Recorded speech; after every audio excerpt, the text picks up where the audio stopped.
This conference will now be recorded. Okay, Wendy Hess. Present from Woodbury County, representing communication centers. Travis Solom. Present, Warren County, also representing communication centers. Bridget Edson. President, County EMS, representing EMS. Mindy Benson. Mindy Benson, present, representing Iowa Emergency Management Association. Michelle Bischoff. Present, representing Iowa Professional Fire Chiefs, and I work for the city of Tacoma. Curtis Woughton. Present, representing volunteer fire department. David Ness. One place, municipal place. Dan Schaefer. Dan Fank. Jeff Vandewater. Rhonda Broaddus. Anna Voss. Present, representing the Iowa Law Enforcement Academy. Cindy Hyde.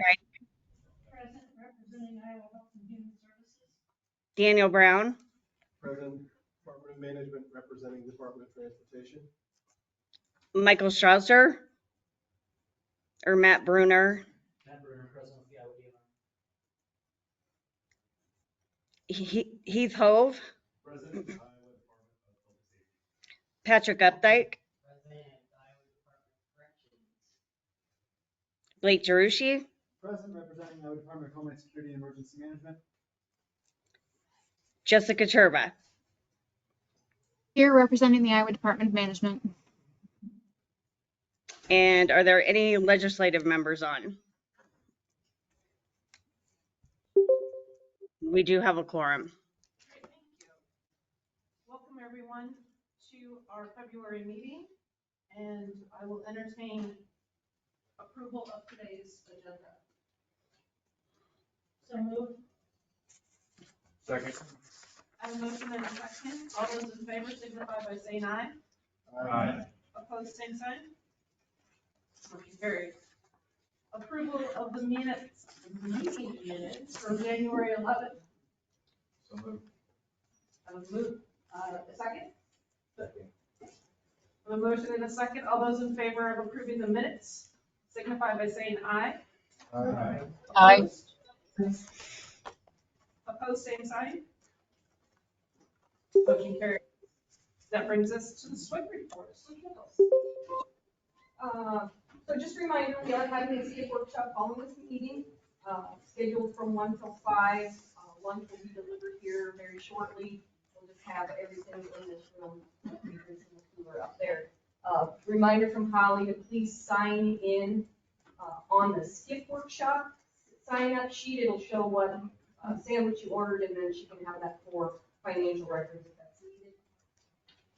The annual SPOC DPS legislative open house was held on January 17th, and Chair Bishop and myself were on hand to meet with legislators who came down, answer questions about Isicsb, and hand out our annual report. So we talked to a number of people. I was happy to see that a couple of people stopped by and knew quite a bit about the system already, so that was beneficial. A group of us presented at the state fire school and covered the system, usage, and some best practices. We also delivered a 911 call for a payment incident. And then that panel of very helpful technological people answered questions for the firefighters group. Sean Page, Scott Richardson, and Keith Sterling were very instrumental in lending their expertise. Thank you to them, and we got our surveys back, and it seems like it was well received. I'm always looking for more opportunities like that.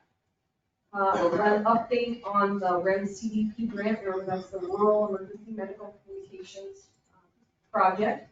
We visited Carroll County, talked to Manning and St. Anthony hospitals to discuss implementation of the product in their hospitals. We will be going to Calhoun County in 2 weeks and reaching out to a number of other counties to get those in-person meetings scheduled. Also, a temporary part-time position, which was approved through grant, has been filled, and that person will start March 1st to help us facilitate that grant. We're excited about that. Information for the group, I did submit an application for the Homeland Security Grant Project, cybersecurity grant for the system. I'll let you know what I hear back on that. The implementation starts in September, so maybe a few months. To let you know, the West STR trailer was deployed to Dickinson County for Winterfest. Luke Erfelding tells me that the generator ran for 93 hours during that event, and it's due to their scheduled maintenance. So takes care of that. The disaster recovery PSAP was deployed to Palo Alto County in January as they moved PSAP. So they gave their call center a location to work out of in the process. And in our last 911 council meeting, Blake mentioned that they took 911 calls for a number of days, like 5 days or something. So successful there. The central STR trailer was on hand for the IMTV course in West Des Moines this month, and 22 cash radios were deployed for that course as well. So the resources are being well utilized, especially in the first part of this year. My final comments, I would like to bring to the board's attention just the great work that has already taken place in your committees in 2024, especially in regard to policy standard review for the schedule created by governance.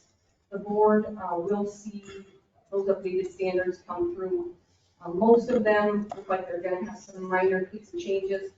The process of rereading and orienting with those documents and the capabilities of the system seems to be very beneficial to the governance of the system and for those members of the community. What we're hoping to do is make sure that the language matches across all of our standards and that they are useful to the end user. We have also seen recently an uptick in committee applications, training and outreach.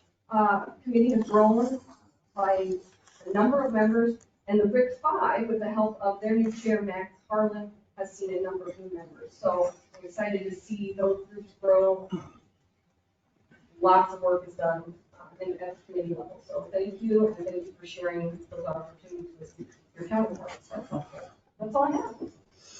Thank you, and thank you to all the committees that are working diligently on all of that, all of the work that Ms. Swift just mentioned. 911 council report, program manager. Thank you. Awfully short for this group. We did go over the program financials, so if you're interested in that, the meeting should be up on YouTube that you can take a look at here shortly. We did approve 2 training applications. $4,000 for the MENA Spring Conference, which will be training as a team sport, and at Westcom, the one session over 3 days, one training repeated 3 times. There we go. It's called How to Save a Life. So if you have any questions on those particular trainings, let me know, and I will get you the information. That is it for 911. Thank you so much for your report. User group committee, Chair Hess. Morning. The user group committee met on January 18th. Very short meeting, not much discussion, just reviewing the applications that you will see later in the meeting. Nothing else. Great, thank you. Committee, Chair Brad. We met Tuesday, pretty normal month for us. 14,452.44 was our expenditures, and our remaining cash is $131,176.18. Thank you. Any questions for Chair Brown? Governance Committee, Chair Ness. Governance met on Monday and discussed the encryption additional zone or additional thought groups. Had some positive interaction about that. Ultimately, I think operations and technology and the other committees will be reviewing that as well. So we have nothing to bring forward at this point, but there was some positive feedback and discussion on that topic. Great, thank you. Any questions for governance? Thank you for the report. Operations Committee, Chair Edson. Yeah, we met yesterday and that's the same. We're working through discipline-specific encryption and the potential new zone, how that looks. and kind of analyzing what they need is right now. Kind of move forward, and I see that continuing a little bit longer. Thank you. Any questions for operations? Thank you for the report. Training and outreach committee, Chair Sullivan. We met on the 25th. We had 2 policies to review for the new year. We did go over one of them, being the status board policy, made a few changes and suggestions to that, just to better align with the status board module. We did the last review of the status board module, and I believe it is now published to the Isicsb training page. We also reviewed different flyers and decided on one in particular that we can push out to all the PSAPs as far as what training we have available, how to get it, with a URL as well as a code, QR code. And also, I would also like to note that Rhonda Broaddus had stepped down as the vice chair. I'd like to thank her for the time that she put into the group. She is going to stay on as a member, and Jacob Reineke has accepted the position as vice chair with the committee. And that's all I've got. Thank you. Appreciate the report. Any questions for training and outreach? Technology committee. Technology met on the 25th of January and 6th of February. I went backwards there. We started standards review on the 2nd of January, and some of the 4 of the 6 that were assigned to us. And so we did some further review of that on the 6th of February. And so the hope is that after this last, that we can bring those to the board next month. So we've got most of our annual stuff out of the way, so that leaves us a few after that. I've also been working with Haley on the additional 6 frequency application. Have another meeting to just verify that our application is all squared up. So we should see some movement there in the future. And then on the 25th, we kind of took a deep dive into the discipline-specific encryption topic again, but more and more it's an operational thing.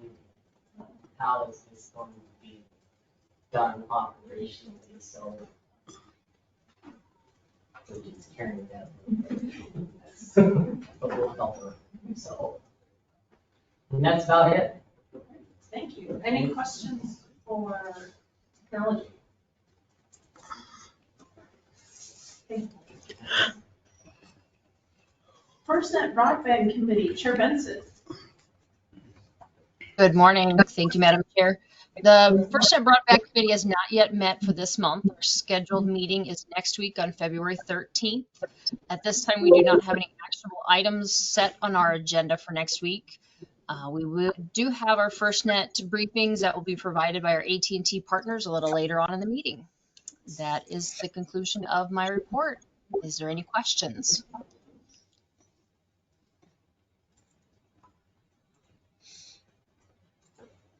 Hearing none, great. Thank you. Appreciate the reports. That brings us to other reports and information sharing. We have one formal item to share. Isicsb co-location ARA. Chair Brown. Thank you. We have a project that Iowa State and a number of universities are working on, and they have asked for our assistance by co-locating a piece of their equipment at one of our Isicsb towers that's on Highway 30. If I'm saying that correctly, Steve, please correct me. They need a little bit of floor space for their server-related stuff, and they need part of our tower. Dave and Scott were on the call with us when we rolled that out. They didn't have any concerns as far as that's the co-location was there. We are going to talk to them, or they are doing a test to make sure there's no interference with any of our equipment. And then they are running fiber to the building, is my understanding as well. And if DOT signs off on that, we'll probably go ahead and approve that for And just for clarification, this is a DOT site, and what the DOT does with their site is their business. And we're just sharing it with the board so that there's awareness for And- information. Correct, and it is on an Isicsb tower, so. Are there any questions about that? Is there any additional information sharing from board members?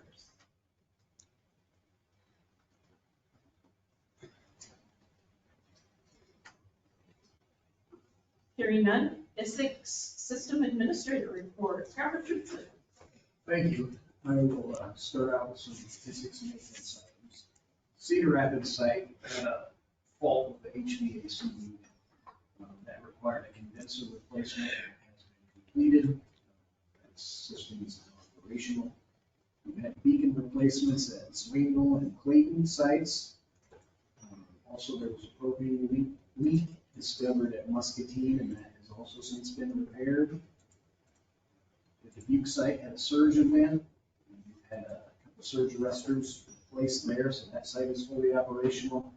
The Hardin site had, if you recall, it had a TTA alarm last fall. That alarm has come back. They have not identified a problem at this point. Last fall, they did replace the TTA. They swept the lines and will continue to monitor, but that site is fully operational. Other than that, I've got radio numbers, or Isicsb numbers for you for January of '24. Our radios stand at 36,255. Talk groups are at 3,235. And for the first time, we've cracked 3 million on the push to talks, and we're at 3,202,000.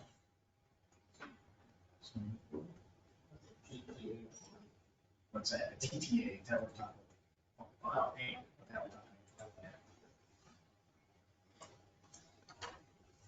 Are there any other questions about our system administrators? Thank you, Sarah. Appreciate it. First Net Authority, Tom Lampy.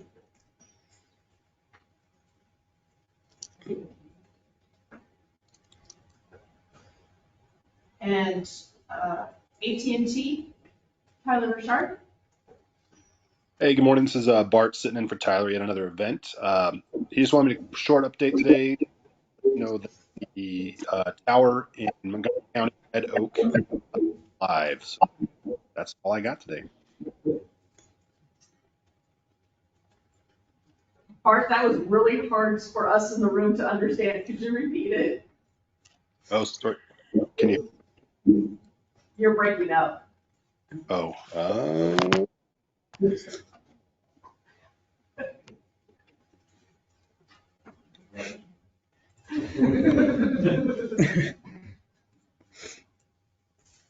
that any better? Yes. Okay.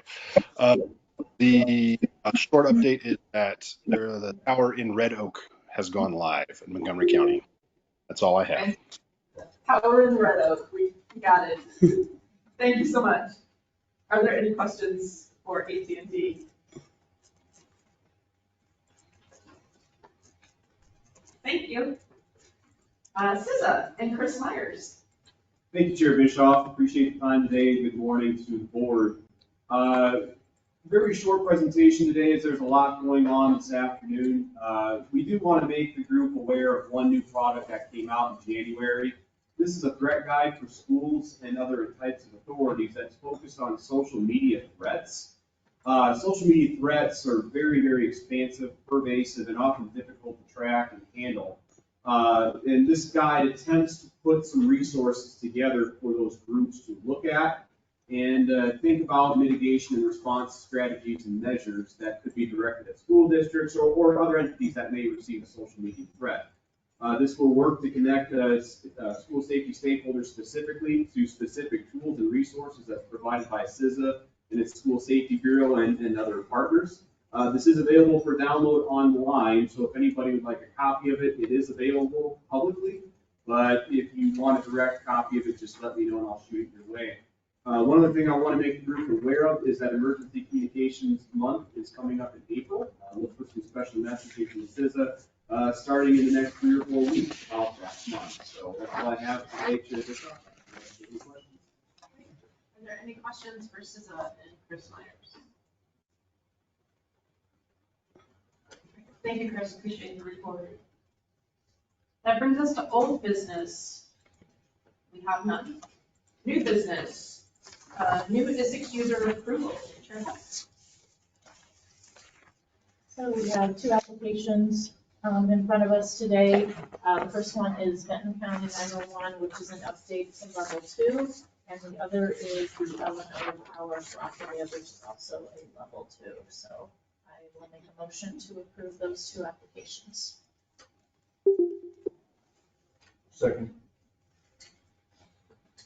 I have a motion and a second. All those in favor of approving the two applications before us, signify by saying aye. Aye. Those opposed, same sign. Motion carries. Public comment. Are there any members of the public who would address the board?